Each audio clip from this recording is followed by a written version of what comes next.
Gracias. Buenas noches, señor presidente. Buenas noches, ministro. Listo, ya, señor presidente. ¿Qué tal? Buenas noches, presidente. Buenas noches, director. Buenas noches, señor presidente. Bienvenido. Buenas noches, señor presidente. Bienvenido al Centro de Confinamiento del Terrorismo, pieza clave para ganar la guerra contra las pandillas.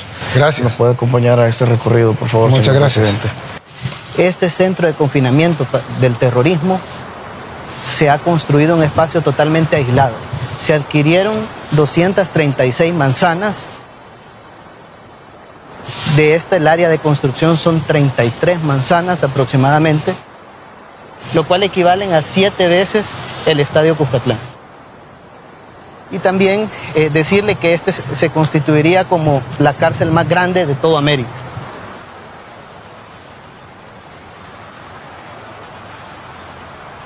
Si me permite también mencionarle, es de que aquí van a haber fábricas en las cuales ellos van a estar trabajando a diario. Porque estos tipos no han venido a descansar y que crean que van a estar en hoteles, señor presidente. Que todo ese trabajo produzca algo para la sociedad y así resarcir un poco del daño causado. Sí, no lo van a poder resarcir, pero por lo menos que traten de resarcir un poco. Pelotones, alto. En guardia. En avanzada.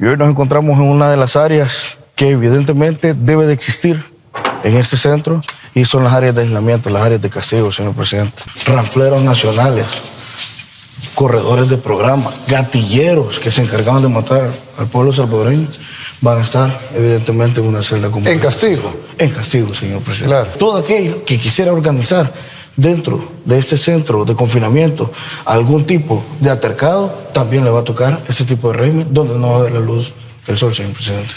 Hace poco me comunicaban sobre una acción que quiere tomar la CIDH contra El Salvador por el combate a las pandillas. Y yo me pregunto qué hizo la CIDH en los últimos 30 años cuando las pandillas estaban masacrando a nuestro pueblo. ¿Por qué nunca se pronunciaron a favor del pueblo salvadoreño honrado?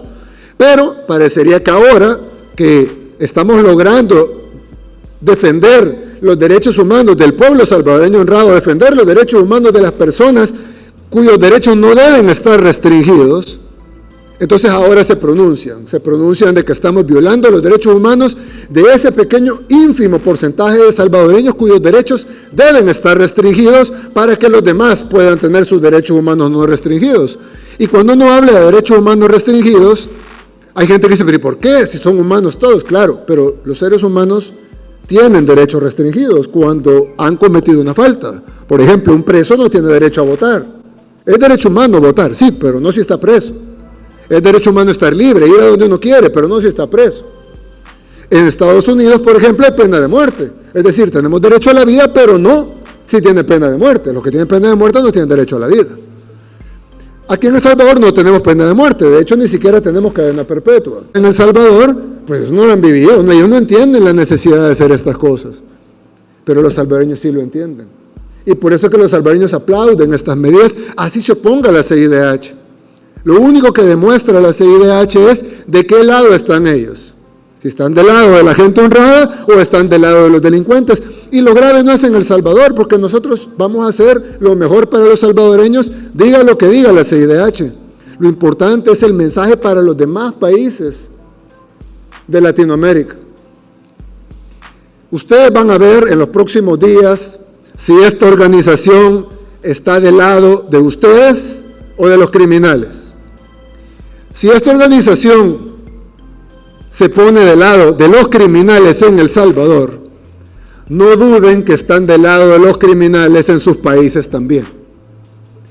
Y lo que va a pasar entonces es que los gobiernos de sus países van a tener miedo de combatir la delincuencia para no ganarse sanciones de la CIDH. Y si algún gobierno osa desafiar a los protectores de los delincuentes y defender a la gente honrada, entonces lo van a sancionar también. Hace poco, la Dirección de Centros Penales sacó a los reos, a los presos, para que fueran a destruir las lápidas, las tumbas de los pandilleros. La gente lo aplaudió, aquí y afuera. No solo en El Salvador, afuera de El Salvador, las poblaciones de otros países, otros pueblos, aplaudieron lo que estaba haciéndose acá, y obviamente el pueblo salvadoreño.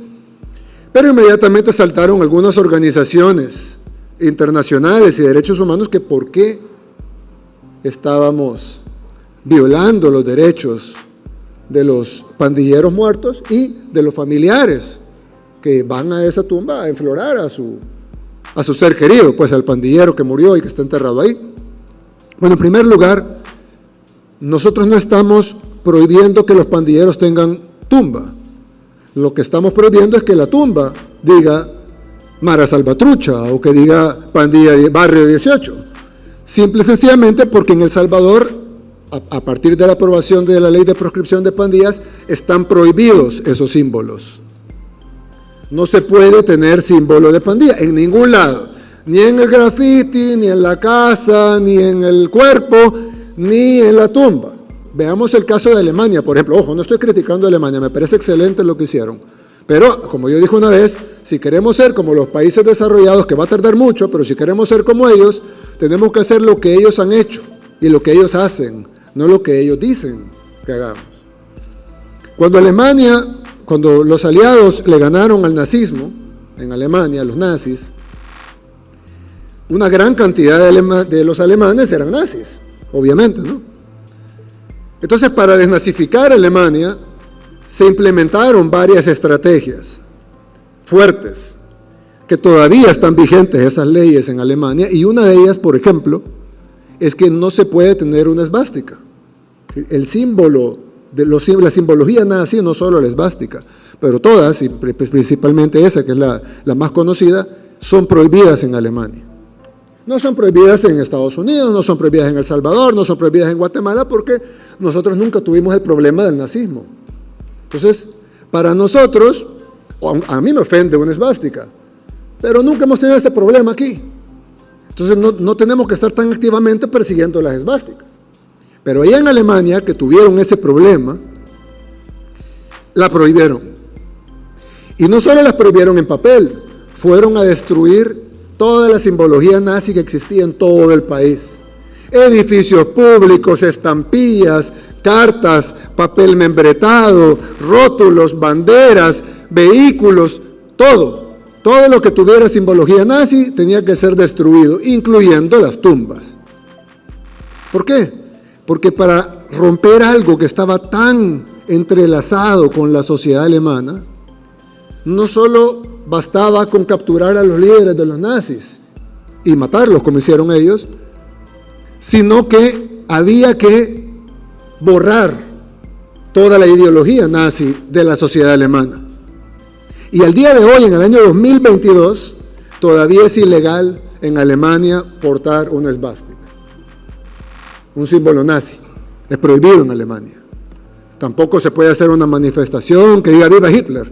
Es prohibido. En Alemania no se puede, porque ellos tenían que borrar el nazismo. Y para borrar el nazismo tenían que ser duros con la ideología nazi, no únicamente apresar a los nazis. Entonces, nosotros en El Salvador, gracias a Dios, nunca hemos tenido un problema de nazismo, pero sí hemos tenido un problema de pandillas, similar, porque no solo han hecho mucho daño, como los nazis, no solo han sido despiadados, como los nazis, no solo han sido crueles, como los nazis, sino que además están entrelazados en la sociedad salvadoreña, están en todos lados, hasta en los cementerios. El régimen de excepción ha golpeado a la juventud, pero es todo lo contrario.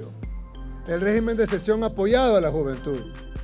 Acabamos de inaugurar un cubo en Mexicanos que se inaugura en nombre de un joven artista, un joven emprendedor, tenía su propia empresa, un joven de los que quisiéramos tener miles de esos. Fue asesinado por las pandillas, antes del régimen de excepción, por supuesto. Su madre me dijo, ojalá hubiera querido que el régimen de excepción hubiera llegado antes, porque mi hijo estuviera vivo. ¿Por qué les cuento esto? Porque eso aplica lo mismo aquí en Soyapango. Aquí había una tasa de 73 homicidios por cada 100,000 habitantes. La tasa en el 2022 fue de 3 homicidios por cada 100,000 habitantes. El año pasado, la tasa de homicidios en Soyapango fue parecida a la tasa de homicidios en Canadá. Los jóvenes de Soyapango ahora tienen la libertad de ser lo que quieren ser. Tienen la libertad de ser artistas, deportistas, de estudiar, de trabajar, de jugar, de divertirse, de salir, de vivir en su comunidad, de ir a las canchas, a los espacios públicos. Y ahora también venir acá a este cubo, que tiene libros, PlayStation, computadoras, internet para que conecten las laptops que tienen gratis en las escuelas. Pueden venir a rapear, pueden venir a bailar breakdance, pueden venir a hacer de todo. No solo debe de haber represión a los delincuentes, sino de que debe de haber la construcción de oportunidades y de desarrollo para que el Estado vaya detrás de la seguridad, trayendo educación, salud y oportunidades para todos. Y solo este día vamos a inaugurar 6, en Mexicanos, en Valle Verde, en Apopa y en San Luis Talpa, aquí en Soyapango, en Panchimalco y en el Tamarindo, en La Unión. Hugo San José, saludos señor presidente.